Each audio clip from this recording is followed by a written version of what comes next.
Okay, let's invite our presenters for this session back. Brian, Reed, Todd, and Kimball, and then we'll have some time for a few questions.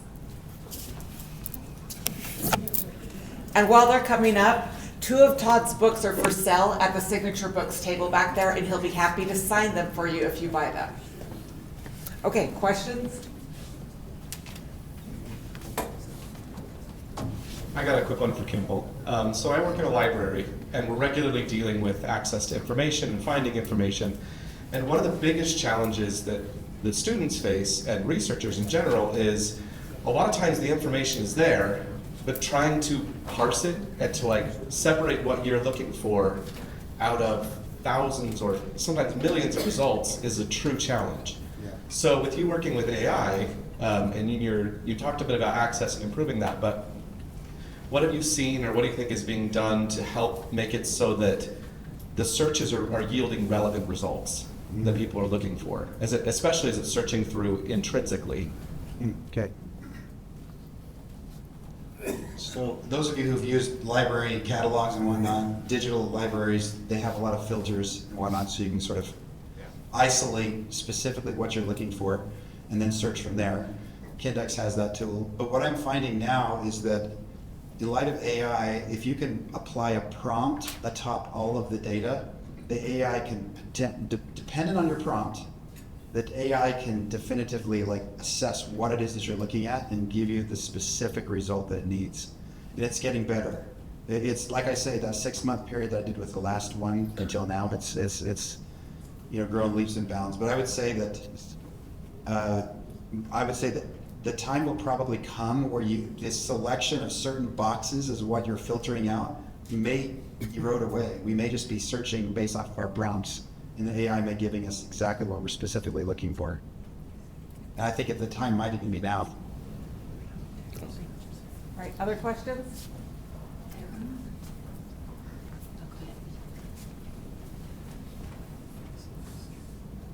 So if you scan all of your journals using AI and get it into the system, however that works, I know really very little about AI, but I know that AI is out there searching databases. How do you protect information and keep it from becoming part of a universal database if it contains information you don't want out there? Right.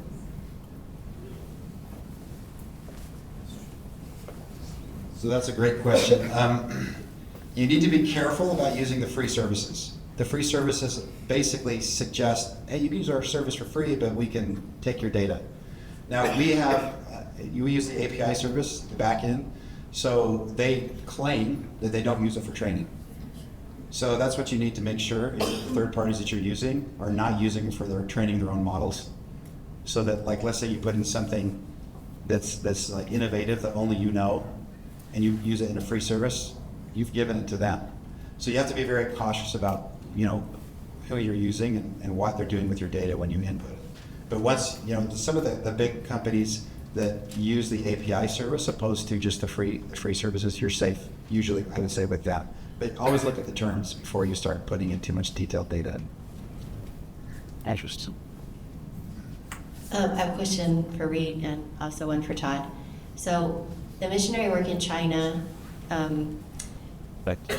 Hosea Stout came back in the 1850s. What happened to China between 1850 as far as missionary work, fast forward until now? Give me a little, if you have knowledge of that, the history of missionary work in China. I'm sure it's been different over time. And then Todd, same thing with the Navajo Nation. Where have we learned anything in regard to, the Navajo Nation over time? It still exists. People still live on it. Where are we now as a society in the way we interact and treat the Navajo Nation?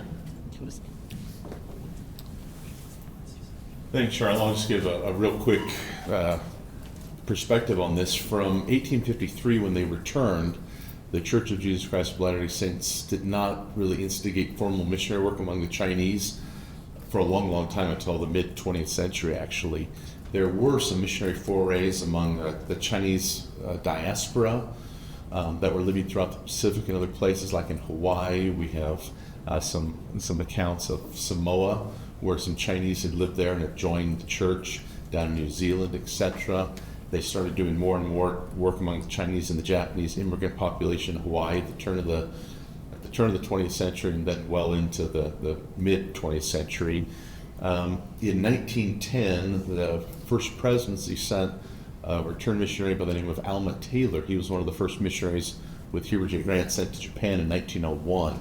He translated the Book of Mormon, was mission president in Japan, and then the first presidency said, while you're still in East Asia, would you be willing to go to China to see if now might be the time to send missionaries there again, since we haven't done it in like 60 years.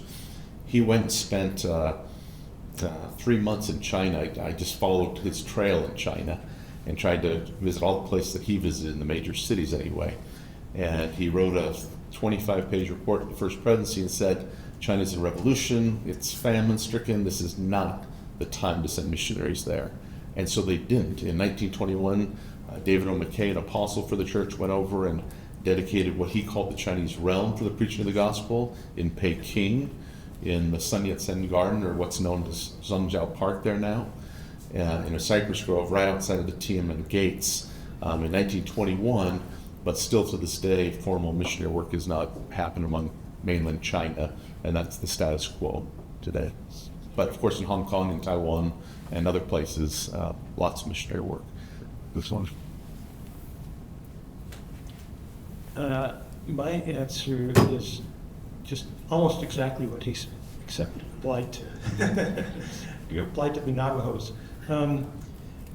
There was a lot of enthusiasm for doing missionary work among Indians, Native Americans, Mormons having their Book of Mormon background.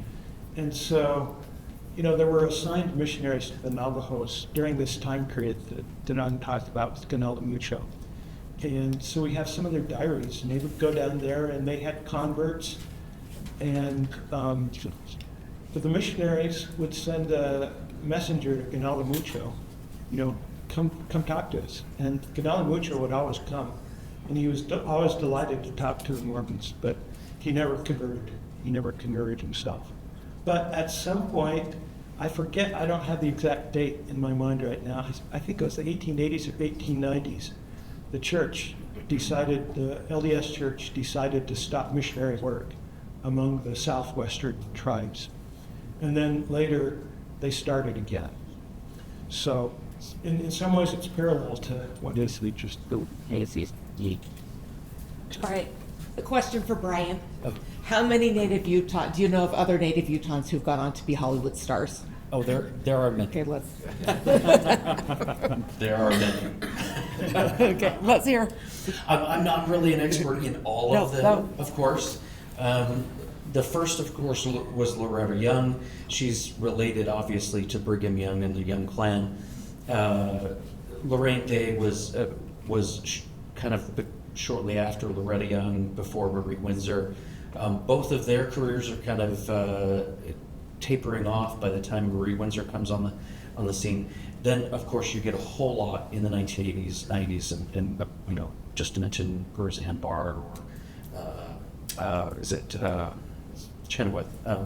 There are a lot now, but at the time there's not a ton, and so Marie and Loretta and Lorraine, they're the primary ones in the golden age of Hollywood. So, Thank you so much. It's just so interesting. yeah, it is.